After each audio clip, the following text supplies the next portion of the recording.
Aloha mai kākou. Aloha mahalo for joining us tonight for our Mauli Ola workshop with Dr. Alkahi Seabury. So I'm going to go ahead and just share a little bit about her at this time. So Dr. Alkahi Austin Seabury is a licensed clinical psychologist and the executive director and co-founder of ʻOhana Hui. It's a nonprofit organization that provides behavioral health services throughout the state with its team of providers and psychology training program. She received her PhD in clinical psychology from the Clinical Studies program at the University of Hawaii at Manoa. Dr. Austin Seabury has received awards for distinguished teaching and service to rural communities from the Hawaii Psychological Association. She provides training in the use of culturally minded evidence-based practices and works as a consultant providing facilitation, strategic planning, team building, training, and evaluation services to Native Hawaiian Health and Education Organization. She is a member of Nālima Ha'aʻolono Native Hawaiian Health Consortium. She is an Olapa of Hālau o ke ali'i ku makani under Kumuhula Manu Boyd. So we'd like to take this opportunity to welcome Dr. Alkahi Seabury. And before we do, just a little protocol reminder is that we do have a chat box that you folks will see on your right. If you have any question, any mana'o that you would like to share or ask of Dr. Alkahi, please drop it in the chat and Laurie Lewa Raka will be facilitating that portion, and she will be supporting that effort in sharing your questions with Dr. Alkahi. Okay, so I'd like to go ahead and hand over the torch over to Dr. Alkahi. Aloha mai kākou, everybody. Thank you for chiming in on this lovely Wednesday evening on Hump Day in the middle of January. I hope you all are doing well. Just so we can get a little practice with the chat, would you mind, for those of you who can, chat in, would you just say the age or grade of your keiki, whichever one you want to say, age or grade is fine with me, just so I know who's here and what all ages we've got going on, because I like to know what ages I can give examples for while you all are here. 7th grader, okay. I see Carla has a picture of several kids, but you never know how old they are now. That could be a classic photo, yeah. Okay, 17-year-old senior, okay. Oh, Laurie, you've got grown-ups going on, huh? It works with the big ones too, don't you worry. Same strategies. Yeah, 9th and 6th, 7th and 9th. Oh, we've got a kindergartner, ʻOhana in the house, cool. 7th grader and twin 2nd grades, bless you. I'm gonna wish you a nap. That's what I'm gonna do. Wonderful. And we've got a senior, okay. Well, thank you so much. I just wanted to get you guys kind of loose going with the chat. I like it when you folks kind of put thoughts in there as you can, you know, not like a pressure thing. It doesn't even have to be a question to me. If you guys have good ideas for each other, that's nunny. So feel free to have a chat about ideas that tick off in your brain as this goes on. I'm gonna do the thing where I spotlight me, just because this is gonna be one of those, they're gonna video, this is being recorded so that other family can participate. So I'm just gonna make it so my head is giant and you all don't have to like fix your face the whole time if you don't want to. I mahalo folks when you leave your camera on, because I tend to vibe on the people who I can see to see if I'm supposed to say more or move it along. So I'll track on your faces, but no pressure if you do need to do things with your keiki in the background. I really don't mind if somebody's climbing over you or there's laundry, but you know, so chime in, leave it on when you can, and then when you're busy, it's okay, no worry, okay? So we have 90 minutes. Well, now we have 84 minutes of time for us to talk about this topic. So I think the call to have a conversation like this has been coming around from parents and families at Kapalama specifically, but actually across Kamehameha for a while now, to talk about what have been the impacts of COVID on kind of family functioning and where sort of stress and the emotional and mental health has been challenged by all of this. And so there was a desire to kind of talk about this. Interesting though, is that it actually sort of starts a conversation earlier, which is where folks say, okay, so how do our cultural practices from a Hawaiian perspective, how can we maintain and help raise these resilient kids while we don't go crazy ourselves as parents? So what are strategies that kind of line up raising strong and industrious men and women, to borrow from a very important phrase. How do we do that in a way that kind of integrates more cultural practices and ideas about what our Hawaiian worldview has to teach us about how we're going to be strong and healthy and feeling well and resilient. And so I think there was already that thread of conversation happening, and then COVID comes and says, oh yeah, hurry up. It's more urgent than ever for us to have this conversation. So that, I think, is what prompts today. So what I hope you get out of this is that something for now, meaning you have a moment where maybe you're going to have a few laughs, you're going to feel heard and understood in some of these examples or in what I'm talking about. And then maybe you're going to be reinforced for some things that you're already doing well, or reminded of things that you used to do that you're like, oh yeah, I really do got to get back on that. That right there was a good idea. And then something, so reinforce some of the things that are going on, feel supported right now, and then some stuff to chew on for later, some things to take with you to go like, maybe I want to try that, or here are some ideas. And my frame on, especially talking about Hawaiian cultural practices, is I want these to be accessible examples. So there is the full-on formal enter and komo into training with a loea around learning cultural practices. And I'm a big fan of doing that. I'm a cultural practice person myself. I'm a olapa na halau hula. But I also want these to be things you can do tomorrow without necessarily having to learn everything before you can start having this be helpful. These are things that you could start tonight, or that you didn't realize you were already doing, that are really beneficial and part of a Hawaiian worldview and way of doing things. I think that's the other thing I want you to walk away feeling tonight, is that our culture and worldview for Hawaii, it offers us this unending wealth of strategies, gifts, supports, and ways to move right now at a time when, because of COVID and because of everything that's happening in the world in a number of areas, there often can be the feeling that you actually can't move, that you don't have any more choices, and that you've tried everything already. And so this is as good as it's going to get. And so I hope you walk away feeling like, wow, because we're Hawaii, we got plenty more, way more things to reach for and lean on, lean into, and hold, that are going to help us stay strong and well in a way that the rest of the world aspires to. So I think I just want you to walk away feeling like, yeah, right, we got plenty of stuff that we can do. We got this. Okay. So I hope that's what you take away from tonight. And so, yes, there's PowerPoint for those of you who love that. Yay. And for those of you who are not that big fans, don't worry. I don't read slides to people, except for this one example where I wrote a little scenario. But other than that, it's for you to read, but it's to kind of help us keep track, especially because somebody might do something behind you that's a loud noise, or they might get too quiet behind you. Either way, you might need to check out and check back in. The slides help us stay there, but I don't do death by PowerPoint. Don't worry. There'll be slides, but just to kind of keep us rolling. Okay. All right, here we go. Let's boogie. And of course, I couldn't resist. We had to go with the blue and white. I couldn't pick another color. You guys can ask me bonus question. For those of you later, you can ask me what my kula was, but no, I'm just kidding. I'll tell you anytime you want. But in the meantime, I do speak blue and white, no worries. And I have a nephew right now that's in school there, actually. Okay, so here we go. This is like that's the nerd title for later. This is supported by Kamehameha Schools Kapalama Student Support Services and Hālau Kūkalaulama. So you know kind of what the two kind of supporting initiatives are around this. That's me, in case you need my email. Later on, you can scroll back and see it. Okay, here we go. Picture it. This is a very hypothetical scenario. It's completely imaginary. All the characters have been changed. It's the start of a new semester, 2 years into a global pandemic. Imagine.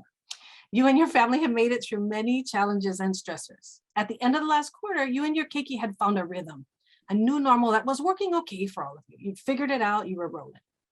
A new variant, let's pretend it's called Omicron, is found in Hawaii, and within weeks, the number of cases is higher than ever, and new guidelines and changes continue to come out as the virus progresses. It feels like almost every day something new's coming out with the rules. Is it 5 days? Is it 10 days? Now what do? You and your ʻOhana are preparing for another round of learning changes and challenges. And for some reason, you're finding it harder this time to get everyone rolling with the changes. Imagine, so hypothetical, right? You can't put yourself in this position at all. I'm just kidding. This is where we are, right? In the world. And the part about, oh, we found a new normal, that varies by family. But this part where we all feel it, where it's like harder to get excited about following the rules and pulling ourselves back in, and maybe we got to do online learning, all of that stuff can sometimes feel harder in some ways right now than it did 2 years ago when we did it the first time and everybody was running around trying to get Clorox wipes and toilet paper. Remember that? That was a whole thing, remember? This one feels different somehow. And the difference, this is a term I made up, by the way, in case you're wondering, there's not like some great big huge literature base about this. But vigilance fatigue is what I call it. It's this idea that we've been watching, scanning, worrying about what's going on in the world, being careful over a really prolonged period. And we're finding it all hard to keep it going. We're exhausted of trying to roll with the next wave of changes. Oh gosh, Delta was the end of the world. Oh, now we're on Omicron. There's going to be elemental P next, right? There's this idea of change that continues to happen. And this idea that we were all sort of holding our breath in those first couple of weeks. Remember when they said, oh, I know what, we're going to stay home, everybody's going to lock down, and we're going to knock this virus out, and we're going to be fine, and we're going to go back to normal. And that was 2 years ago. So this idea of us being worn out from having to be vigilant for so long is this concept. We weren't built to hold stress this long without a break. That's not what our stress response systems were meant to do. We were built for short-term stress to keep us alive in saber-toothed tiger land, right? Saber-toothed tiger comes, you fight, you freeze and hope it doesn't see you, or you run away. Those are the choices. And in about 7 to 10 minutes, you are either alive or you were lunch. So we have this short burst kind of stress system that now lives in a world of ongoing, long-term, chronic kinds of stressors. Because of that, we get kind of worn out and the edges start to show. Do you know what I mean by that? All of a sudden, the things normally when we're well-rested and we're eating and everybody in our family is pretty good, we kind of cruise along. We're cheerful, we're delightful, we're flexible when stuff happens. Oh, the unexpected, somebody spilled milk right on the way out the door. We can roll with it. But when we get to this place where we've been chronically stressed and worried and holding our breath about things, all of a sudden one cup of spilled milk and it's like, oh my gosh, it's a huge deal. That's the idea of what happens when the seams start to show. So the thing about families during COVID-19, it adds more sources of stress. It's not just one straight stress, right? If all COVID did was make us worry about cooties, okay, then we got to worry about cooties, wear a mask, wash your hands, all that stuff. But there are more than one source of stress attached to COVID, aren't there? It has economic implications for many of us. Our jobs were affected. It has schedule implications like nobody's business, right? There was a time when, when people are working remotely and trying to parent and co-teach while they're doing school, right? Most people experience some kind of schedule change as a result of COVID in at least one of the waves in the last couple of years. And then maybe they go back and maybe it's a back and forth thing. It takes away your usual routes to stay well too, doesn't it? Because maybe one of the things you do to stay well is get together with your friends and have a huge laugh together. All of a sudden, COVID makes that not as good an idea, or you got to change how you have a laugh with your friends. And it actually also pushed value decisions we normally don't need to think about, right? Do you guys remember when you were trying to figure out, okay, what is my educational option going to be here? I have health and safety in this hand and connection and emotional growth in this hand. So what do we think about? Do our kids need to be in person so that they can have that social emotional learning that happens when you have to navigate who you sit by at lunch? Or do we want them to be at home so we know they don't get the cooties, right? These values got really pressed on for us to decide what's really important at one time or another. And then we had to go like, well, how important? For how long? And so those conversations were continuing to happen over and over again. Another source of stress to go, what's right for me and my family? What's right for this kula? I want information that's just not known in the universe. So then what do we all do? We don't know, right? Somebody goes, well, what's the impact of the kids not being around each other all this time? It's like, we don't know. What's the impact of how much safer is my kid at home? We don't know. All of those things over time created this buildup of stress and pressure on the family. In non-pandemic times, it can be hard to stay well. How many of you were killing it doing all of your great exercise and eating all the vegetables every day and getting all the sleep you were supposed to get, and your laundry was folded right out of the dryer, and your kids were all thriving and nobody ever lost a shoe every single day, all the time before the pandemic? Yeah, we probably get pluses and minuses, and you win if that's you. Go you. And then here goes. So it was hard. It's hard to maintain that. That's the thing about well-being. It's not like you eat one solid week of salad and you're covered the rest of your life, right? You've got to maintain your well-being, your happiness, your balance over time. So that was always tricky to do. How do you stay in balance? But now let's add a pandemic on top. So it was hard to stay well before a pandemic. And then COVID tends to magnify what's there.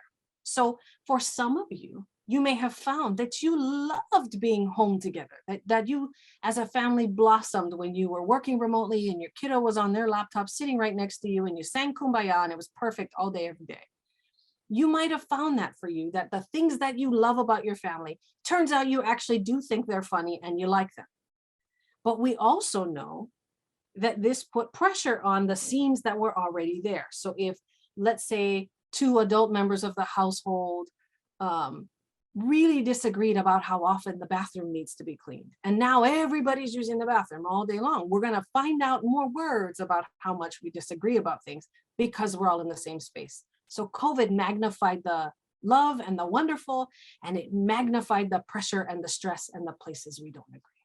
Are you with me so far? I promise we're not going to stay on the bad news too much longer. Promise. Okay. So here's what I want you to know. The first thing I want you to take home, that's why it's only one sentence on the whole slide. You are not failing or weak if this is hard or things break down. COVID created math that wasn't supposed to be survival, right? That's what that whole global pandemic thing is about. So you're not failing or weak if any of this got hard or if your regular routines got eroded and broken down somehow. If you were one of those magic unicorns that actually woke up in the morning and went to the gym before you did your workday every day, and then suddenly gyms were closed for months. And then you're like, okay, now they're open and I can go, but should I go? And cooties and this and that. And now all of this stuff, because all of that was happening, it's not weird that your regular routines were disrupted and you're having a hard time. That's not strange. That just means you're alive. It doesn't mean you're weak. Very, very strong, high functioning, wonderful people have a hard time with this. That's just the math. So what does it look like? There are all kinds of seams that can show. Remember I was saying when the seams start to show on you. So what does stress or being out of balance look like on you or your keiki? How do you know that things are out of whack for you? Feel free to throw some ideas in the chat. They don't have to be your seams, but ones you know or recognize in other people. I'm going to go through a list of some examples. For some people, the obvious stuff, the stuff we think about is the idea of a mood change. So people just have more moods showing up. So maybe they're more easily irritable. Maybe they're anxious or worried in a way that's hard to turn off. Everybody worries, right? Everybody gets nervous about things. Oh my gosh, how long is this going to last? Oh, is everybody going to be okay, right? But they are the one, this is where you start noticing you cannot turn the worry off. You cannot just change a channel and do something else. Maybe you notice sadness or moodiness, maybe more irritable or maybe impatient. With keiki, a lot of times when we see stress, we see it in increases in any of these directions. And sometimes it's just that the mood switches are faster. We see them going from totally laughing to totally upset and in a heap on the ground much more often and much faster than we usually do. That's one of the ways the seams can show in a keiki. Okay, thought changes. This is where your brain is faster to jump to the bad news. This is where things that look like positive or hope, you brush it away real fast now. Feeling like it's just, everything is just overwhelmed. One milk cup spills and all of a sudden the whole apple cart is over. We're having a rough day now, kind of thing. Or your thoughts run in circles without change. So you're thinking about all this stuff, but nothing's getting better. There's no movement. Sometimes it's how you talk that changes. So it becomes harder to find the nice words. Do you know what I mean? It's like your answers are a little more short. Maybe they're a little more direct because you don't have time. You're feeling overwhelmed, so you just say it bluntly. You might be talking less or more, depending on the topic. You might just hear a lot more sighing from some, you just hear that more in general. That's one of those signs of things being out of balance. And then relationships. In general, just feeling like they're not working, like the other person, they've changed. Maybe not. Maybe it's just that you're stressed and out of balance. Feeling like you're not on the same page with your people. That's, how come nobody else in this house? Da, da, da, da, da. When we start making those sentences, we're going, oh, are the seams showing? Is my stress level high? More conflict than frustration. And a lot of times it's kind of like a withdrawal. That's definitely something that people describe that was happening during COVID, which is even though they know they love their friends and they know that they thrive on social support and that's how they let go of stress, they tended to just kind of pull away from friendships and not check in as much because they were feeling down. And then the pilikia is that once you pulled away, then you don't get as many chances to feel good because you haven't talked to your homies in a long time. Okay, behavior changes. Things just don't seem fun anymore. They're just not as fun as they used to be. Reduced physical activity. And especially in children, this one can be the opposite, where somebody's feeling sad, but they're hyperactive. So you're like, why are you bouncing off the couch? Now, the thing I want to tell you about the behavior changes is the word that matters in all of these lists is change. So if you have a little kiddo who is just an Eeyore, they just have been a grump since they were born, you're not going to all of a sudden worry if they're grumpy today. You might worry if all of a sudden they're talking loud and punching people because that's not their normal. So in all of these things, you're looking for a change. If you have a high active kid who's always jumping on the couch, then we don't worry if they're jumping on the couch. They might get scoldings for jumping on the couch. We worry when they don't want to jump, when their energy shifts in the opposite direction. Does that make sense? So you're looking for change. Health changes. This is the one that grown-ups recognize really easily, where all of a sudden your eating habits are a little more terrible, where you're snacking, emotional eating, or you're just not interested in food. I do not know the magical unicorn who's suddenly not interested in food when they're stressed out, but welcome, whoever you are welcome at our table.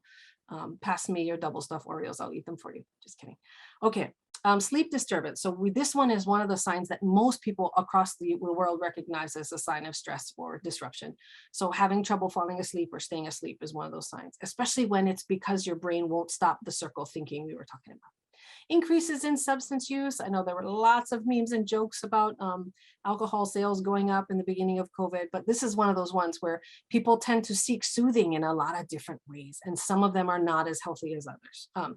Getting sick more easily is one of the signs of stress. So a lot of times when someone just has a cough that won't quit, it's because they also won't let themselves rest to recover all the way. And then increased blood pressure, and then weight gain or loss, which goes with the double stuffed Oreos we were talking about earlier. So everybody always says, okay, enough with what's wrong, how it's broken. What does it look like when I'm stressed? What do I do about it? So here's my best advice. Now there's a whole million things that you can do to change it when you feel that sort of burnt out, crispy, stressed out, imbalanced feeling, like life's out of balance. The best place to start is to put together what works for you with what you can manage. That's the magic math. So if you said to yourself, well, what would help is if we had a third adult living in our house who could manage the homework while I'm doing this or that. And it's like, okay, is that something you can manage? Okay, then let's not pick something that's like hard and outside of what we need to do. Maybe what we have to do is pick a change that we can manage. So start somewhere. That's the first change you can focus on. So if you're like, well, all of it's out of balance, every part of my life is feeling the strain, it doesn't help you to then say, so I got to change all of it right now immediately. The best thing to do is pick one area where it's the low-hanging fruit, we call it. It's the one if you do this, things start to get better, or they work a little bit better because you've always done it that way. It's just that it's fallen off, or maybe it's one you just intuitively know is going to work for you. And then you figure out, how big of a change can I manage given how much energy I have? Look, we've only got so much energy in any week to make a change, even a change that's good for us, right? Even a change we love. We've only got so much energy and time to do that because we got to keep the whole va'a going, right? So you've got to pick something that's realistic for you to change. That's the best place for me to tell you to start. When I read that list of all those places you could be imbalanced, start making a change. Because once you make any change and stick to it, you'll feel better about yourself, and that starts creating that sense that you can do more. Start somewhere small. That's my best thing. Okay, here's a scoop about parenting in COVID. It's funny because I actually checked, and this list works even when it's not a pandemic. So you don't have to throw away the slides when the pandemic is po. The first thing is, in general, if you are worrying about how your keiki is doing, if you are feeling overwhelmed by all of this, or your plate is just so darn full, the first thing that I want to encourage you to do is just pause to breathe. Stop and give yourself a moment to breathe. It turns out, even though hardly anybody has traveled in the recent couple of years, that thing they tell you on the airplane about put on your own oxygen mask before helping others turns out to be not bad advice, right? Because if you're trying to put on theirs and you don't get theirs on yet and you pass out, now both of us are in trouble. So the idea of we have to get you breathing first so that you can run your household is a really important one, and one that lots of parents struggle with, right? Because you go, well, no, first focus on the kiki, once they're squared, or whoever else I cared before, and then I'll take care of me. And the challenge is once we get to that space, we're forgetting that you're the one that can make most of the change happen, because you're in your household, you're the lead with the keiki, right? You want to guide them in this way. So you want to check in with yourself regularly. Remember, I was saying the seams start showing. You are the very best person to know if your own seams are showing. So checking in with yourself. Am I cool? Am I okay? Oh, was that loud? Was I extra? That thing where you check in with yourself and go like, am I burnt out? And how do I know that I'm burnt out? That's the thing that I think you all would be a good thing to focus on. Is you don't have to go, am I okay? And do an emotional behavioral assessment with a scale where you check off symptoms. No, come at it. If that's you, go for it. What we need to know is, well, how do you know when you're not doing okay? And let's keep track of that. Whatever that one thing is for you and for each of your kids and your family, know the signs and check on them every once in a while. It doesn't have to be a big elaborate thing. It's like, if my kid doesn't want to pick the movie when we have movie night together, they don't fight with their siblings to choose it, I know something's going on over there. Or, right, just whatever it is, your children, yourselves, pick the thing to keep track of that makes sense for you. Lean on routines and structure.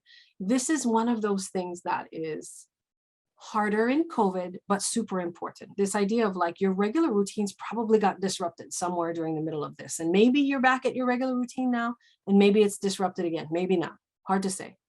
But lean on the routines and structure to help you parent your kiddos, right? Because if they know the routine, then they're more likely to move in sync with it than if they don't know that there is a routine. That's how you get in the car with everybody with their shoes on, right? Is there's a routine that gets us from good morning to in the car with your shoes on, ready to go to school. Then the part that is a little bit more nuanced, that's very pandemic specific is, and you have to be ready to break that routine and structure when you need to. So if the routine or the structure starts stressing you out, because you're like, I always do laundry right after I do this and before I do this, and I can't go to bed until I do it. But today you are luhi. You were short with people during the day. Couldn't even solve the math problems you could do because you're just burnt out. Maybe tonight you let the structure flex a little so that you're going to be okay. Does that make sense? So you lean on structures and then you're ready to break them when you need to. That's the thing, you give yourself permission to do both, to run a tight ship and flex when you need to. The other one I want to hand you is just something, I know it's going to sound so silly, but remember your sense of humor. The thing about pandemic stuff is like, that it got easy to be serious all the time. We're worrying about big, important things. If we can remember to find our sense of humor and hang on to it, that's a really big factor in being able to be resilient and roll with what's coming that's unexpected. Some of the stuff we all had to get used to was kind of unbelievable, right? Wait, we might not have toilet paper on the island? What? Right? It's like, but if you could laugh for a minute about it and make a joke about Clorox wipes, and that's what you're going to give everybody for Christmas, it kind of lightened things and let everybody kind of keep on moving. The other one is this thought that I want to encourage you to go. So let's say that you had a rough day yesterday. Oh, it was brutal. Or, oh my gosh, I don't know what we're going to do about the changes. Or, oh, I haven't figured out how I'm going to do all this. Or that was me yelling in the grocery store, whatever it is. That you tell yourself the next day when you wake up that you're going to try again today. There's no perfection in all of this. There's no, I'm nailing it exactly right every day all the time. If you just keep encouraging yourself to try again today, sometimes that's just the boost you need to go, oh, I'll try again today. It's okay. I don't have to nail it every day perfectly for this to be worthwhile. I can try again. And then I think the goal, the focus, there's a mindset thing here that's going on. If you have a mindset that says, I'm focusing on maintaining my balance, not on checking every box and being perfect every day, there's a little bit less stress in the one that says I'm working to maintain balance, because there can be fluctuation and you're still fine, you're still upright. Where if it has to be perfect and it's a pass-fail system, you're more likely to not always meet the mark. And then you have to tell yourself you failed, which is like not a helpful mindset, right? So the idea is we're working on maintaining balance. Folks that look at this pandemic and said, well, there are going to be changes and waves of things that happen, and we're just going to do our best to roll with the changes, tend to have lower levels of stress than folks who thought this was going to be something that we just white knuckle and endure, and then it's going to be over, and I can't wait for it to be over. Because as the things change again, you can feel flustered by them not being consistent and known already. So the idea of being a little bit more able to accept that change is coming and that's the only thing we know is a more comfortable, you're less disrupted if that's the mindset you hold about all of this. Okay, the one I want to remind everybody of is, especially when you're encouraging social distancing for your kids, for yourselves from others, right? Maybe you're limiting how much you're going out again because the pandemic has reached another fun, then a hug and physical contact go a long way when words are hard. So if you are at home and whoever you live with is frustrating you and you've had enough and you're burnt out and it's a tough day, or your kids are going wild and you don't know how to fix it, remember that if you can just do some kind of physical contact and hugs to maintain connection, it can have a really big impact, even if you can't make the nice words today. If today's not the day when you can diplomatically have a conversation about why limiting electronics is helpful and that the kids should get outside instead of staring at that darn glowing box again, right? If that's the push and pull that you're having with your kids right now, sometimes just maintaining that physical contact and remembering to touch and hug can help a lot. I think that's something that really mattered. Okay, now holding it together. Here's the thing. If we're trying to get through this, right? We're trying to get through a pandemic, we're trying to get through child rearing, we're trying to come up as a family that holds together. We have to lean into our strengths. And that means you have to know what your strengths are, right? So if you are strong in a particular part of life, you're the glue that holds the family together, or you're the one who's always got a plan, or you're the person that's really good at bouncing out of a low and coming back, trying again. I'm the person who says, I will try again tomorrow. Whatever your strengths are, you want to lean into those to help hold things together. Each of you is different. And so what that strength is going to vary. But you want to then, once you lean on the strengths and you try to have them help you as much as possible. So are any of you physical activity people? I am. One thing I know is if I move my body every day, I feel better. That's just who I am. So I've been leaning on that during COVID and figuring out how to keep moving even when it's hard. That is a priority for me because that's I'm stronger when I do that. Now, once I did that as well as I could, sometimes that wasn't enough. And I needed to find and add extra supports whenever you need it. So that's the homework here, is if you already have things that work, first thing is bring them back and focus on doing them. Then the second step is where that's not quite enough, where it's falling short, where the edges are showing, that's where we find and add extra things where it's needed. And here's the wonderful news. Our culture has depth and wisdom to handle even a global pandemic. Our people lived through them, and we know what to do. Our ike kupuna, our knowledge that's been passed down to us, has depth and wisdom that we can lean into and retreat into, that can help us be well through even these unique and challenging times, right? Some of the stuff that's happening is, of course, unique to this moment in history, but some of it looks close enough to like other things that our kupuna prepared us for. And so the goal is to hold together and lean into those practices. That's the idea.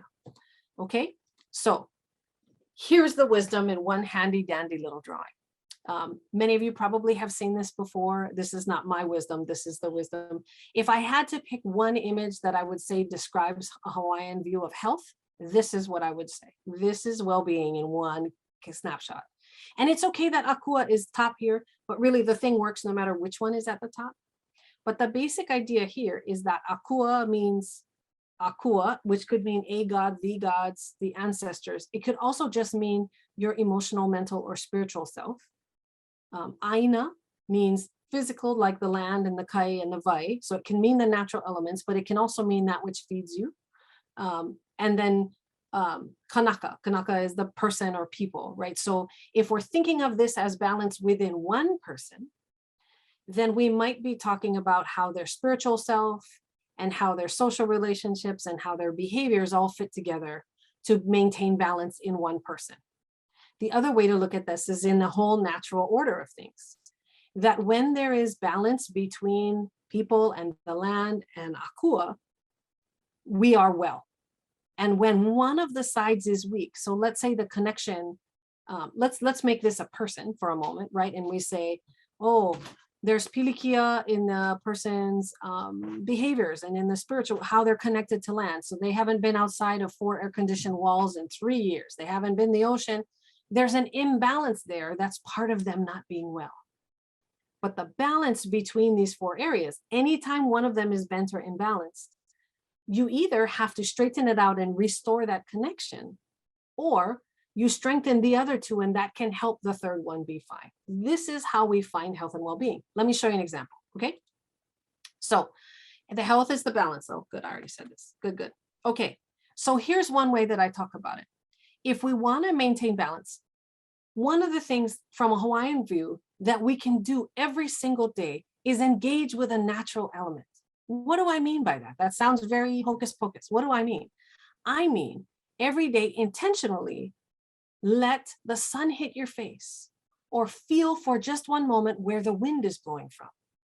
Stand in the rain on purpose. Just stop for a minute. Do you have to stay there all day? No. Walk barefoot and feel the ground. Touch a plant. Talk to the ocean. Smell the air, or listen to the birds or to the silence. What do I mean by this? I mean, sometime during your day, connect with nature. Do you have to go to a lo'i kalo and do a service project for 8 hours every day to be connected to Aina? No. Do we all grow a little when we go spend some time in a lo'i and do service? Yes. But in a daily way, to aloha Aina is a reciprocal thing where we serve the land, we've got to be stewards of it, we've got to participate, but we can also let it be part of our well-being. Can anybody share something they maybe did today or in the last couple of days that is an example of this, where you engaged with a natural element on purpose because it just made you feel good? Anybody? Anybody listen to the rain today? I was just having a chat before we all started talking about how I was so happy because the rain came nice and heavy right before I started talking. Anybody have an example they want to throw in the chat of how you might engage the natural element on one day? Anybody go outside and look at the moon? I'm a moon starer. I love to go outside and look at the moon. I'm rough at knowing which moon it is. I gotta kind of Google it a little bit to figure it out. I know generally the range, but going outside and just noticing where the moon is, that's one. All of those things connect us to Aina, connect us to our world and help us feel better. Thank you, Jenny. Yeah, so this idea of it's a simple thing that you can do, but as a Hawaiian, this in the worldview restores balance. Can you imagine? How many days have you gone without thinking about the natural world around you? Playing in the rain with the keiki, yes. That's my favorite example. Yep, jump in the kite, right. How many of us remember that we live on an island, that we can go kite whenever we want to? How far are you, how many minutes are you from the ocean right now in this moment? I'm 7 minutes walking. It's not like wonderful kite, but I can get in it if I need to. Yeah, because I live in Kaneohe, right? 15 by car, 15 minutes, right? Most of us live 15 minutes by some kind of vehicle from the ocean. And yet how often are we in there? It's like, oh, because you got to pack a cooler and the hibachi and it's like, no. I just mean go over there, say hi to the ocean, get your ankles wet. Jump in if you can, right? So there's this idea of engaging with a natural element matters. And if there's one thing that I would say, so of all the things we're talking about, if what you want to do is maintain your mental health and well-being, this is the one I would say take with you. So yeah, mahalo. I love this example. Robin shared an example where she said, you know, when we were quarantining, we made sure every single day we went outside just to be outside. So we're still safe, we're still quarantining, but we leaned on our natural elements to help us stay well and connected. And when you think about it, that's kind of awesome, right? Because being outside on the Aina, engaging with natural elements is a great way to stay connected even when you can't connect with physical people, right? It's a little bit easier to access all of our kupuna, all of our knowledge, all of our well-being and sense of balance by just engaging with the natural elements. And part of this is also knowing, are you a Mauka person? Are you a Makai person? Are you a Vaina? Are you a Plains person? What kind of nature speaks to you? What kind is the quickest fix? Or if you're like, oh no, if I'm really bust up, the world has been kicking my butt lately, which one do you need to go to? Do you need to go apuka? Do you need to go in the bushes in the mountains? Do you need to be in the kai, in the water? I'm from sort of kai people, so I need to go to the ocean more likely than the bushes. The bushes work for me, up Mauka, they work, but not quite as well for me as the kai.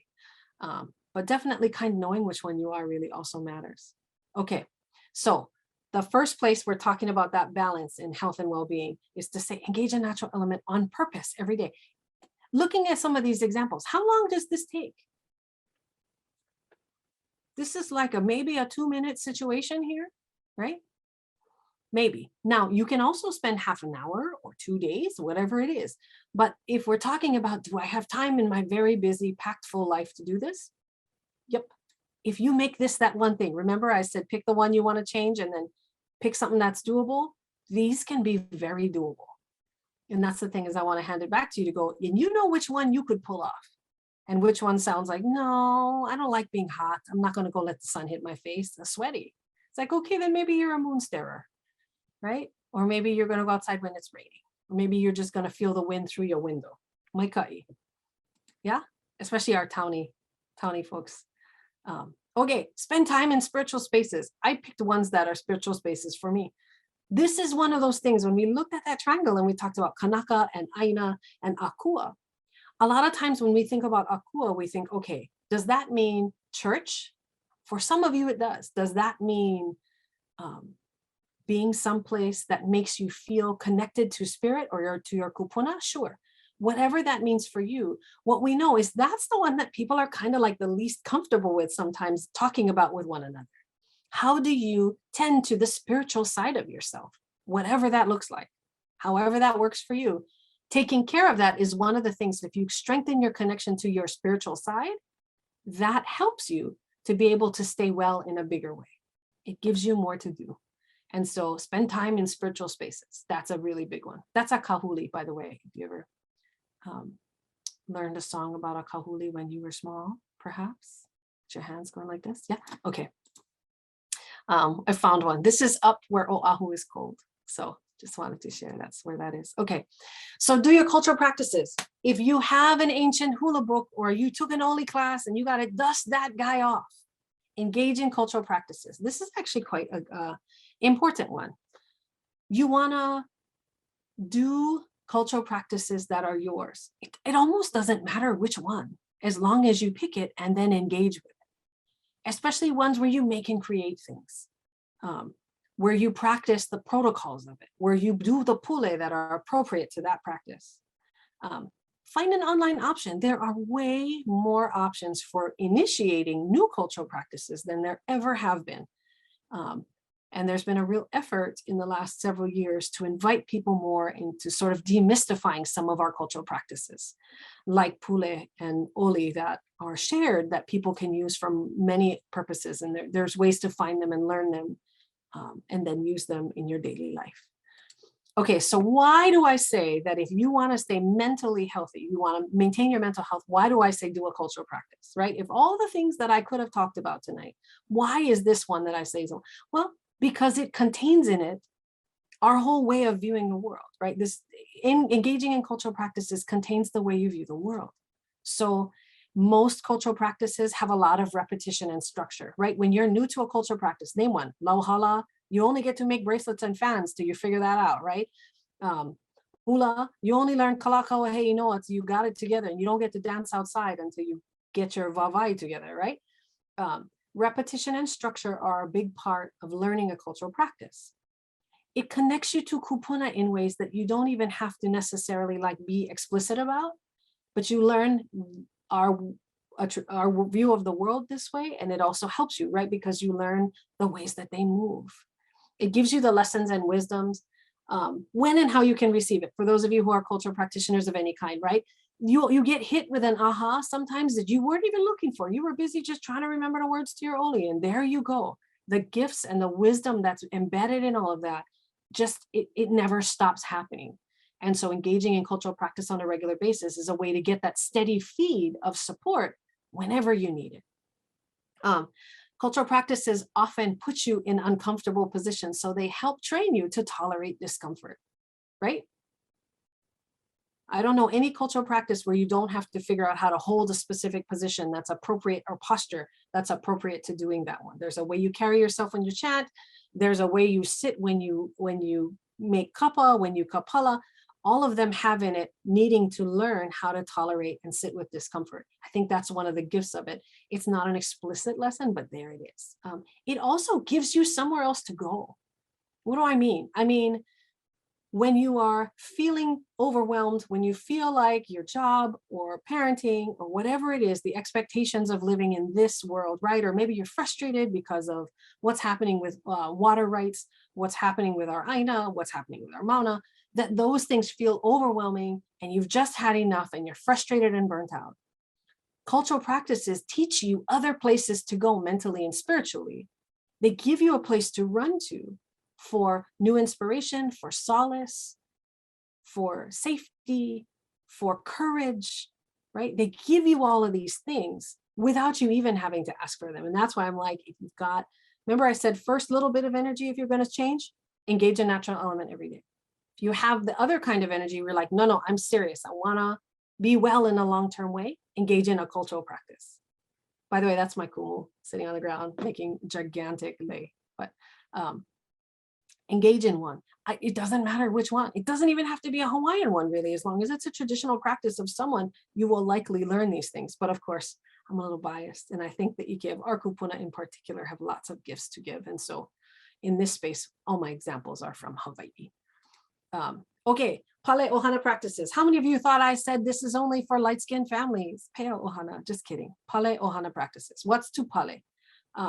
Don't cheat and read the slide. I'm going to stop. I'm not going to share this for a second because boring staring at the slides. Okay, so what is to Pale? Hula people, chime in. Tell me, what is Pale? Not only hula people know. Or any of you have a kindergartner and you talk about dressing yourself and you say, put on your Pale ma'is. Anybody? The S on the end is not real, but right? What's Pale? What is a Pale for? We can do it. Anybody want to show me? I can't see all of you. That's okay. So a Pale is to cover and protect. Thank you. I appreciate that. Right. So it's any kind of barrier that's there to protect. So if you watch like somebody who's playing an ipu heke, for example, they never hit the ipu right onto the ground. There's always that little mat. Sometimes it's a square, sometimes it's a circle with all kinds of shag on the sides. That is the Pale that protects the ipu from touching the ground. We talk about Pale ma'i. What does that mean? That means underwear, underoos, right? What are those for? In a traditional sense, they're to protect your ma'i from dust and dirt or being harmed or whacked in the breeze as you're running on by something, right? You don't want to get hit in the corner on the table. You got your Pale ma'i on. So to Pale is to protect. One of the things that I was thinking about was like, okay, what are some specific Ohana practices that I would encourage as part of thinking about it from a cultural worldview for mental health and well-being? This is a big one. The idea that you teach your keiki or together as a group, and however, like I said, remember I was saying at the beginning, you don't have to be a cultural expert who can spot poetry in Hawaiian to do this, but you engage in a daily act of Pale with each other before you leave the house together, whatever that means. Maybe one of you leaves at 4 a.m. and one of you leaves at 9. One of you never leaves. But the act of having some kind of Pale practice in place can be so important. Now, traditionally, people would Pale using tea leaves, like you would wrap it around your wrist when you were going to go do something difficult. Maybe you're going to use pa'akai that you sprinkle around an area when you're having a conversation, or maybe you do specific prayers or chants that do that. So in ceremonial ways, in traditional cultural practice ways, there's lots of very specific Pale practices. But in your lives at home, there's all kinds of ways that you can Pale as a family to protect and prepare and ready your teacher keiki to do this, ready yourself and ready your keiki to go enter into the world in a way where they have a barrier on them, that they're ready for whatever comes. And in this world of COVID, yeah, one of them is the sort of, yeah, we got to pale our maka. We have to wear a mask. That's an easy example. But we also want to be ready to have expectations of what the day is going to bring. And so what are some examples of things? Do any of you have pale practices that you do? I know some ʻOhana have a practice of like doing eho mai together in the morning before they head out in their day. Any of those there? Yeah. So one thing you can do is you can pray together. That's a practice that you could do. Say a quick pule together, for example, or do an oli that you all know and share. Now, does the prayer have to be in Hawaiian, and does it have to know where the sun set on the 4th day in the sacredest mountain? No. As long as you put your intentions into it, you can pale in a Hawaiian way without necessarily knowing all the words or the way that you would do it exactly. So most pule that pale things tend to do it in a very specific way. There's some features of those prayers, and these are the ones that I can share with you. You know, the chants that have this, they tend to go from outside to inside. So they go from over there to over here. And then they tend to cover all the corners of a person. So they're going to say from the top to the bottom and the kihi'eha, the 4 corners of the person. They're going to describe you from waking till you come home again. So they're going to say, when I wake up, ke ala mai ne, ke ku mai ne. When I wake up, when I'm standing, ke holo mai ne, while I'm going, and then when I come home again at the end of the day. So you're going to cover yourself in all that you do. So our pule and our oli tend to always have a rhythm that covers you all the way this way, that way, top to bottom, inside and out, but it tends to go outside to in. So when you think about how you might pale, if you were going to pray for your family, for example, or you were going to state your intentions in that way, or you're going to do a morning protocol or a routine, that's what I would encourage you to do. Now, for some of you are like, I don't know that we're quite ready to be chanting in the morning together. That might be a little bit of a stretch for us right now. Maybe it's not. And if it's not for you guys, hit it. But maybe for you, it's more about the morning routine. I was making jokes about making sure everybody gets in the car and they all have shoes on, because I have a kid who tends to have one slipper that's yellow and one that's a shoe in the car when we get, that's my kid. So how do you get everybody in the car? Shoes are pale, right? They pale your feet from the ground. So the idea of we have a morning routine that gets us where we need to be prepared and ready. How many of you have omole vai routine and ritual that you do every morning and you have for many years, where you have somebody mix the omole vai and everybody walks out of the house and they got their medal, they got it, they're ready to roll? Is that a thing you do? That can be thought of as a pale practice. I'm preparing my family so that when they're out there in the world, they have everything they need. But it's a really different way of thinking about the morning. Does that make sense? It's just, it can be even just a shift in a mindset, that you're helping to pale your family so that whatever comes at them, they're ready and they're not going to be thirsty. That's why that, right? I've often told people that when I am on Zoom, one of my pale practices is I wear lipstick. It's just one of my things. It's me. It's one of my barriers. It means I'm makokau. It means we're doing business right now, right? If I don't have lipstick on, I'm chilling. That's a pale practice. For certain people, they have like power jewelry. They just rock this thing, or, you know, there are things that cue them that they are barriered and ready to face the world in whatever way it is. This is one of those practices that I would encourage you all to teach your keiki to do, so that they're ready for what happens when you come. And then you all leave home feeling prepared. What do you guys think? Thoughts about this one? Is this one you guys might think about taking on? I don't know. Be a fun one. Okay. So, see, this is all the things together. For some people, to pale can be as simple as taking 4 deep breaths together before you separate. 4 breaths. 4 breaths can take between 20 and 30 seconds. Most of us have about 30 seconds to stop and pause and breathe together before you go. Now, I want you to stop and think about that. What would that feel like?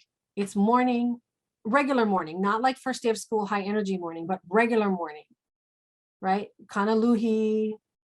Somebody remembered they didn't do something from their homework. Somebody doesn't have a clean uniform shirt, right? Regular morning. What are we eating for breakfast? No, a cupcake is not breakfast, son, right? Regular morning.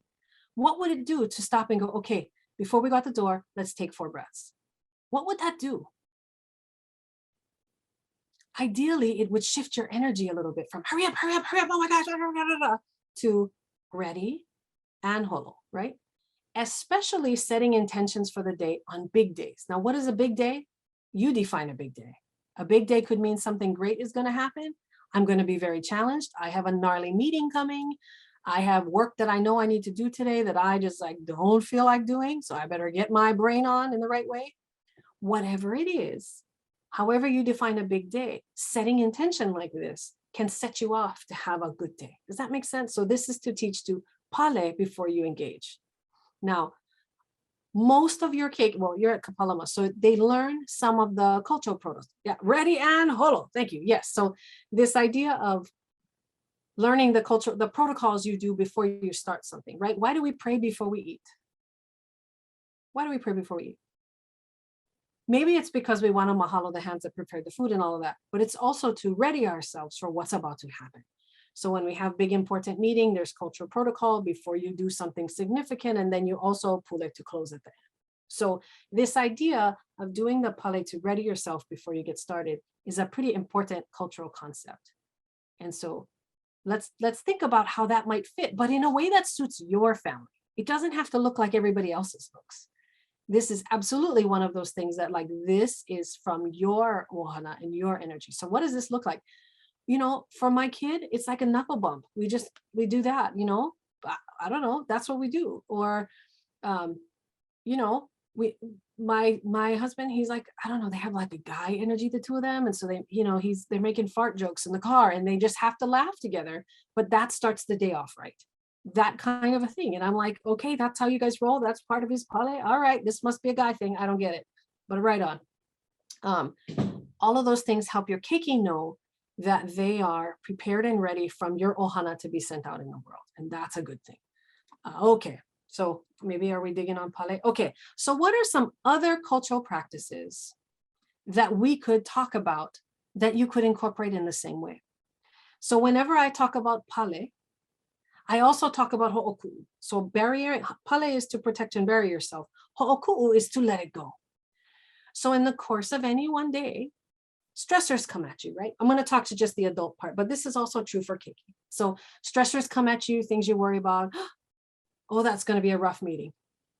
Oh my gosh, I forgot to do this. Oh, bills. Oh, this. Throughout the day, little things happen that give us little zings of stress. And over the course of the day, the stress level can go higher and higher. For those of you who like a graph, it goes like this. And then we expect ourselves at the very end of the day to and fall asleep peacefully and rest a solid 8 hours in complete relaxed slumber, which is unrealistic because our stress is way up here. And then we think we're going to just take a bath and be all calm and ready to rest. A'ole paha. Probably not. So instead, there's this idea that if we can get better at letting go of the stress as it comes to us, we're going to be more likely to be able to do that peaceful sleep, drift off, and wake up tomorrow ready to roll, because we didn't have as far to fall to be rested. And so to ho'oku'u is a very traditional concept, right, of letting things go, to release. And so it's the opposite of the idea of pale, right? To pale is to bury yourself so that things don't get stuck on you in the first place. To ho'oku'u is to then shed anything that did get stuck to you during the day. So this is another one of those where having oli that helps you do this, practices, specific places you do this. I'm a psychologist, so part of what I do during the day is I'll do like therapy some days. And so for me, one of my ho'oku'u practices is when I used to go into my office. Anyway, whatever, this is a pre-COVID example. As I would walk to my car at the end of the day, I would picture myself dropping stress, knowledge, information off of me on my way to get in my car, so that by the time in my car, I was really ready to rock out instead of holding all of the eha I swam in all day because I was helping people with their eha. So for me, that ho'oku'u practice is really important. But there's also, just remember those 4 deep breaths we took at the beginning of the day as part of our pale. We just stopped and breathed for a minute. The amazing thing is that that same deep breath can be a real quick ho'oku'u in the middle of things. You ever been in a meeting and you could just feel the energy? Somebody just like started spewing venom and they didn't even talk, but you could just feel it radiating off of them. You could feel the tension. To just take a nice exhale, and that helps you to ho'oku'u a little bit, to take some of the stress away from yourself, let it go so that you don't take it with you and continue. So to learn how to do that is another of the practices, just like pale, where you learn how to adopt very intentional ways of letting it go. Okay, Ho'oponopono. Everybody in the, I mean, this is one of those ones that got sort of globally popular. The idea of people would put capital H for Ho'oponopono to mean sort of formal conflict resolution processes. What we know in our history is that we had Ho'oponopono practices that we did within our households as ʻOhana. We had this way of understanding how to mihi to one another and identify challenges and work them out and find peace again. This was our way of doing it. So this as a cultural practice of how you Ho'oponopono within yourself. So how do you lowercase h, Ho'oponopono, when things are not right, when you're out of balance, you were working to make them pono again. You are Ho'oponopono-ing, sorry, to borrow English into there. As having practices for how you as a family resolve things when there's tension or a problem or somebody's all stressed out, or we go, man, we've been fighting a lot lately. The bickering has gotten kind of gnarly, guys. How do we fix it? That's Ho'oponopono. It doesn't have to be capital H where you have a formal haku and you do the whole thing. Yes, if you need it, they are there for you.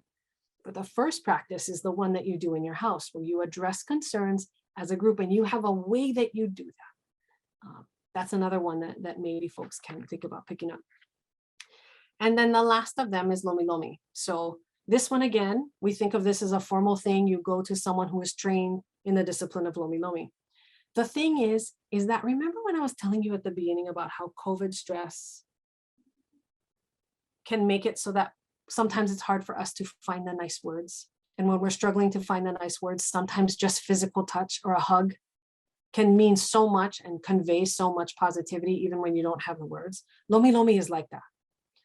So families would lomi themselves, each other. So you can self-lomi, you can lomi somebody else in your family, but laying hands reminds us of our connection, even when maybe the stubborn in us is not making the nice words with one another right now. So maybe we don't see eye to eye. We have different philosophies about what's supposed to happen and how long. Remember I was making the joke about how long a bathroom can go without being cleaned, for example.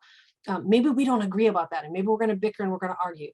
But if we touch and lay hands and lomi one another, the connection will be strong and stronger, even when you cannot make the nice words with one another. And so in families, the idea of lomi and making sure that you readily and often touch your keiki is really important, right? So that physical contact in ways that are safe and comfortable for them, right? As they're developmental, when they're little, you can just sort of, kiss their whole face all the time, no problem. And then as they get older, they have more needs about how and when that happens, but always knowing what the sign of affection and the physical touch is. How do you close the distance between you and you're suddenly not talking a lot, keiki? Remember, if you have one who's a jibber jabber, then they go kind of quiet during stress times. Do you know how to use touch when they don't feel like talking? Lomi lomi is an extension of that idea of how important and healing your touch is to each other as family. That's the thing, which is funny, right? I'm a mental health practitioner. Everybody thought I was going to talk about, how do we combat depression and all that. Well, that's what I'm telling you. These things, physical touch from the people that are your ʻOhana, learning how to let it go, learning how to pale yourself. Our cultural practice has contained within it all that you need. And then if it tips more than you can manage, then you get help. Then there's more that can happen, right? There are other resources. There's people like me who can help in the short term because you have a change you want to make and you just want someone to bear witness while you make it. Or you have a change you want to make and you just can't seem to do it. Or you've tried and tried everything you can think of and you need a safe place or some new ideas for how to work on stuff in a different way. All of those are great reasons to seek additional support, counseling, therapy, other supports.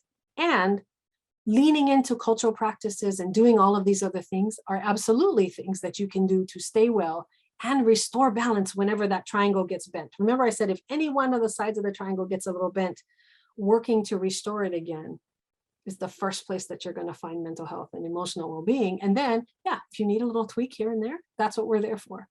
And so that kind of puts the pieces together where we go, okay, what does Hawaiian cultural practice have to do with my kid tends to be anxious warrior, for example, right? Warrior, haha, see, get it? Warriors with an A or an O, either way, right?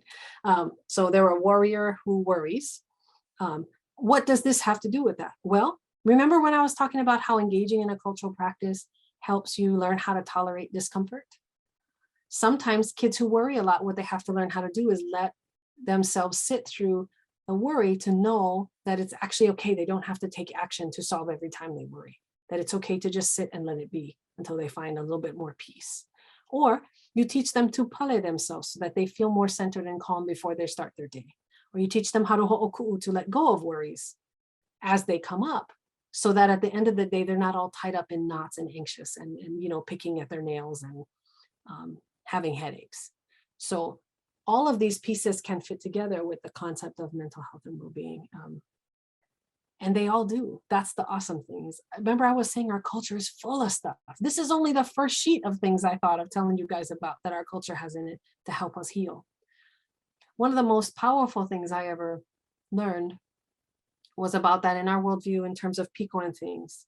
That our kupuna, right? Because we have a piko at the top of our head that connects us to our kupuna, that connects us to our past. You can use whatever you want for that, but that's our sort of spiritual connection, that one right there.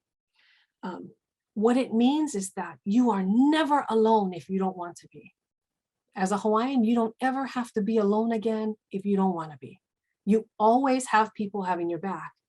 And at a time like COVID, where we're often talking about distancing and isolation, and it's safer for us to stay in our tinier bubbles, to know that in a broader sense, we are not alone, that we always have people having our back, is a tremendous gift that our kupuna give us.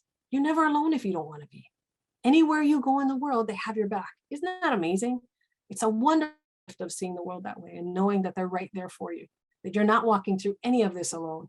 And they're probably, you know, laughing at you when you fall down, and then they help you get up again, right? So they are who they are, and they love you, and they're there for support. And I think that's what I mean about there's all these dimensions of the ways that you can find that support in our way of viewing the world and our wisdom. You know, that's what's there in it. And the good news is you don't have to read every book in the world to know this stuff. If you engage in a cultural practice, it will reveal itself to you through the kumu that teaches you, through the hula brothers and sisters or couple brothers and sisters that you have. You will find all of these gifts and messages and lessons embedded right in them. Okay, so perfect timing. Okay, it's 7:10-ish, 09. I wanted to see if maybe any of you wanted, wait, I'm gonna go like this. Yeah. We're gonna do that later. I'm gonna stop share. I wanted to see if any of you wanted to present some situations or challenges that are coming up for you and your keiki right now, that maybe you wanna kind of hear about how I might fold some of these concepts into, or what are some things that I would suggest about them. And it doesn't have to, it can be anything. It can be like behavior stuff. It could be anything you want. In this realm, I'll give it a shot, whether it's for you or for your keiki. Anybody feeling like they just dread the idea of having to go back to more social isolation and back to less seeing people because of Omicron? Anybody going like, oh my gosh, I don't want to stop. I just went back to basketball. Anybody having that right now? I want to share something, and I want to thank you, Mahalo Nui Loa, for your presentation. I'm Lane Richards' mom, and he told me to listen, and I'm really enjoying it because, you know, us as Hawaiians, we're very privileged and honored. I do extensive genealogy too in my family, that we're born with this. All of the things that you're presenting tonight, we're all born with this. These are gifts passed on through the generations. And we need to perpetuate it. We need to practice it daily in our lives. And it's not only our ʻOhana, but everybody we're dealing with. Because when we touch ourselves, our family, it grows outward and it radiates. And we learn from them, they learn from us. You know, it's a two-way thing. But all of the terms you were using in your presentation, so powerful, because I learned that from my parents, my kupuna, my grandma's, grandpas, you know, and we need to practice it every day. And for my children, they're emailing me as you're presenting too, is that as they were growing up, we prepared, and plus I'm a retired teacher, 35 years. So we prepared in the car, or we did it at home, but pule is so powerful. We need to always start with that and end with that. And throughout the day, pule, especially now more than ever. And we need people that are gifted like you and knowledgeable to remind us, get back to step one and grow from there.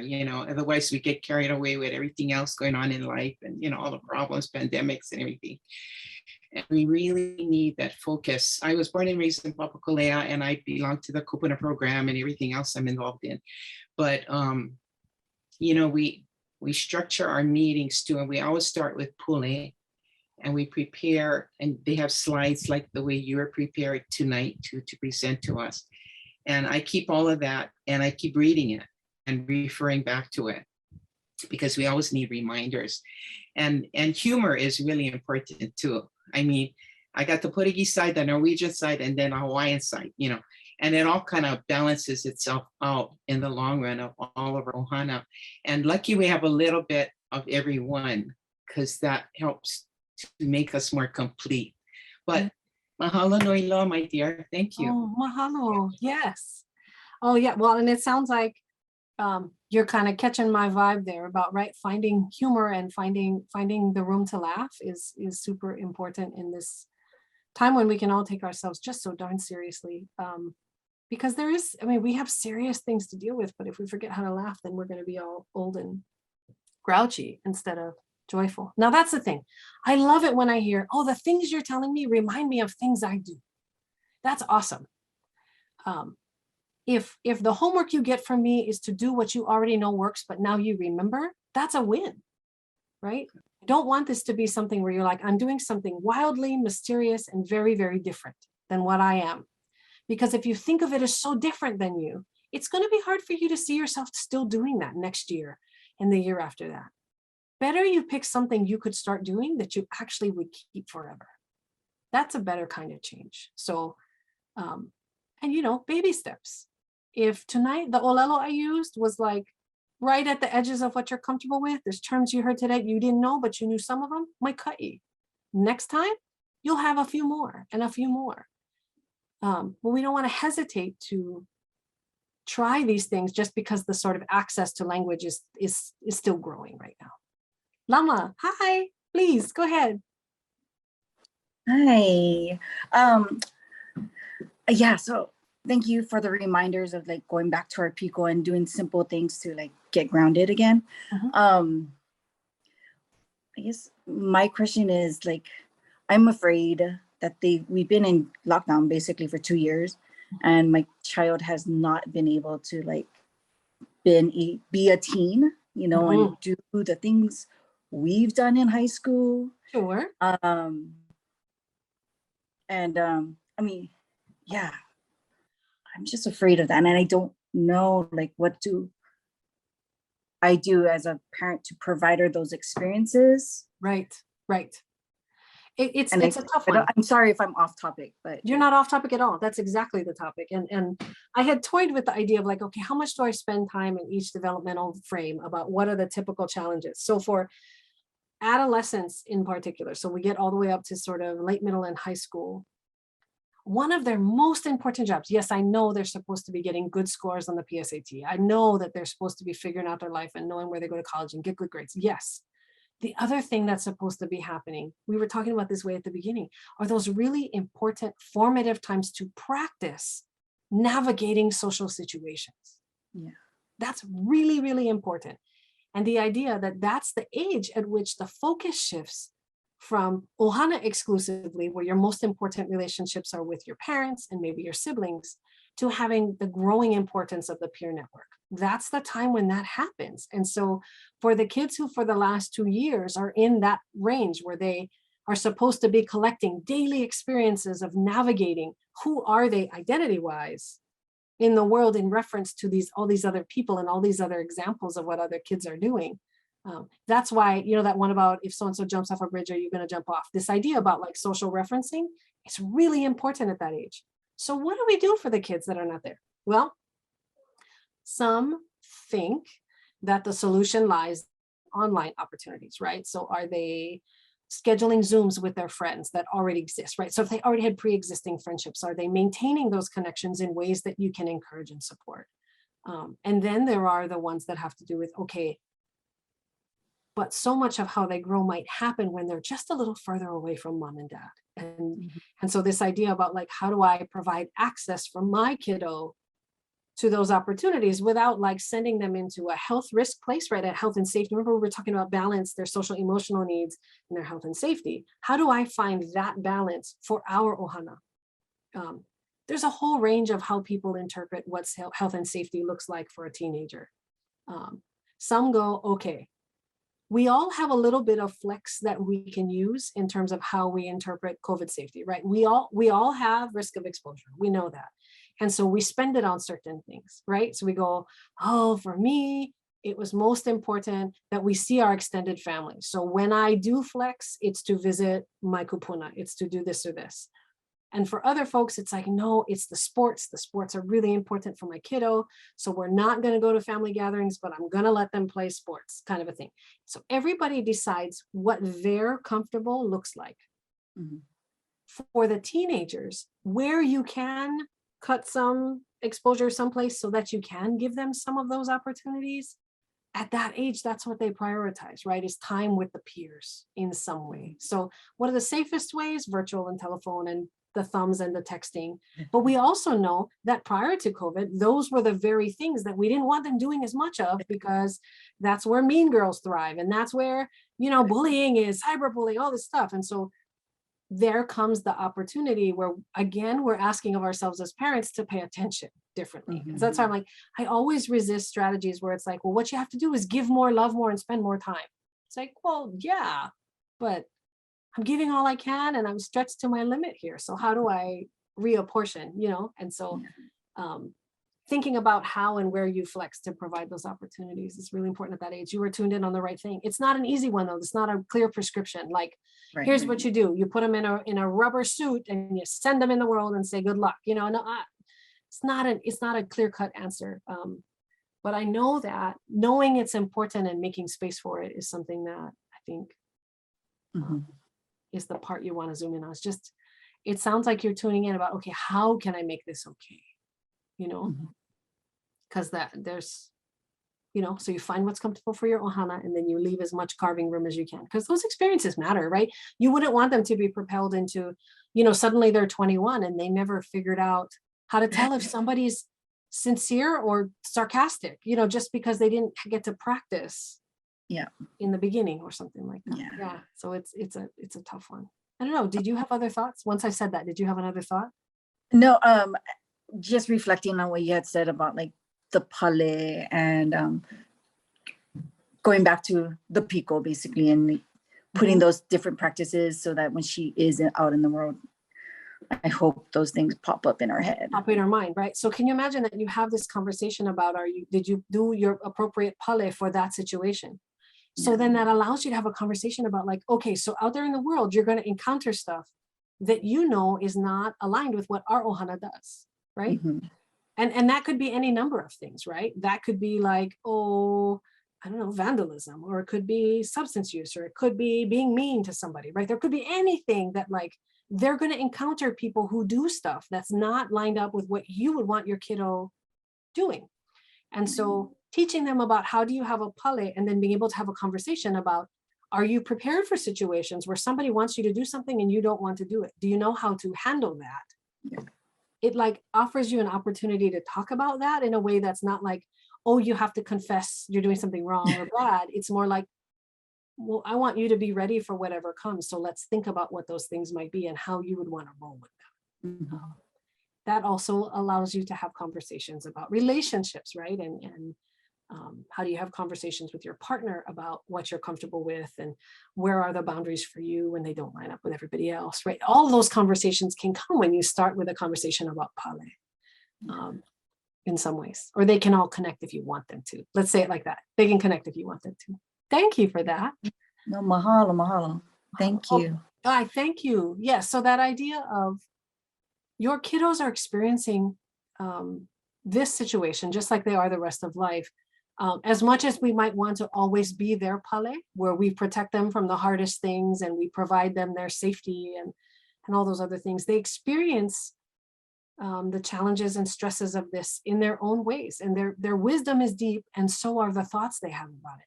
And what that means is sometimes they can get depressed and they can think about those kind of more ultimate thoughts that as a parent, you hear them and they would scare you, right? To be like, oh my gosh, how is my child so sad or hopeless or lost or so worried that they're giving themselves headaches? They're so worried that any of those areas, we go, oh, I wish I could just put them in a bubble and shield them from the harsh reality of what's going on. And what I would say is, as much as we want to do that, helping them walk through those things where you have enough of a trust with them and that you also lead them to cultural practice that gives them a strength to lean on. Additionally, in addition to any other health resources they need, that all of those things can wrap around them and give them a sense of how to navigate the world. Being Native Hawaiian is advanced placement, as far as I'm concerned, in terms of knowing how to navigate life this way with all the kuleana we have, because we know that our well-being is attached to the well-being of Aina and Akua and Kanaka, that all those relationships for our externalizers, all the kids that thrive and derive energy from being around others, this time of isolation was very, very difficult. It pressed on the things that they knew how to do to stay well. And so we had to make up other ways to help them feel connected. Where the internalizer kids, the ones that are happy talking to just one or two people in quiet ways, we're a little bit more comfortable in a pandemic isolated way. And that's okay that we have those different kinds of kiddos in our midst. And so just kind of knowing that we're trying to prepare them for the challenges that will come in life. This way of viewing the world and leaning on our Ike Kupuna can help even in those moments where they say something that scares you because you didn't even know they knew about that kind of thinking or that way of life, or that something could be that dark. And then there they are having these thoughts that you're like, geez, I thought only grownups had those thoughts. Well, you have, enlightened, in tune, smart children who feel things deeply. They're going to be affected by all this. And then we are with them in just the same way. We wrap around them the same kind of love and support that you've always meant to. It's just you have to take a deep breath yourself and ho'oku'u the fear in order to be there for them in the way they need. And that, I guess I would say that that's true no matter their age, right? It's just when they're littler, it's easier to kiss the boo-boo, right? Because it's like a Band-Aid and a little owie on their knee, or it's the boogeyman in the closet that you can open it up and beat that guy up and we're done, And when they get bigger, the concerns look a lot more like yours, right? They look like big boy and girl and big people's concerns. And so I appreciate that as an example, and I thank you for putting it up there. Yeah, okay. Well, we are very near the end of our time. Does anybody have any list of thoughts? Oh, Sherry, thank you so much. Is there a list of psychologist practitioners that can help our keiki when we feel like we need outside help? Yes. Is there a list? There are many ways to access mental health support, emotional behavioral support. Some of them are available through your campuses and through student support services. So there are counselors and that available at Kamehameha, especially if it's sort of school related or that they would benefit from coordination between the teacher and the behavioral health provider. They also have referrals that they can give you. I can be a referral source. I run a nonprofit organization where we provide behavioral health. And then we also, but when folks call, we try to match to what you need. So for example, where you live and where you would want to do it. Do you just want telehealth or do you want in person? We try to sort of match you to what we know is out there in the community. And my email address is at the top of these slides if you want it to find me, but I'm also very reachable through student support services. They know how to find me. And I'm happy to help connect you with what you might need.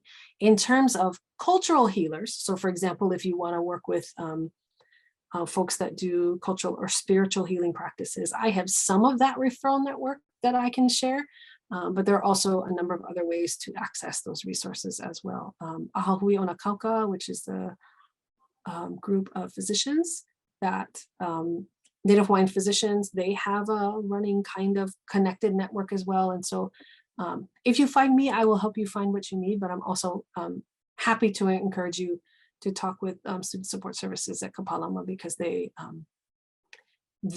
work really hard to cultivate that network of people that they can vouch for, have worked with before, and kind of know, who can meet the unique needs of any student or situation. It's okay to seek mental health support. I promise you that most of the people who are seeing me, they don't spend the whole time talking about their moms, in case you're wondering. A lot of times we're cracking up laughing, we're figuring it out.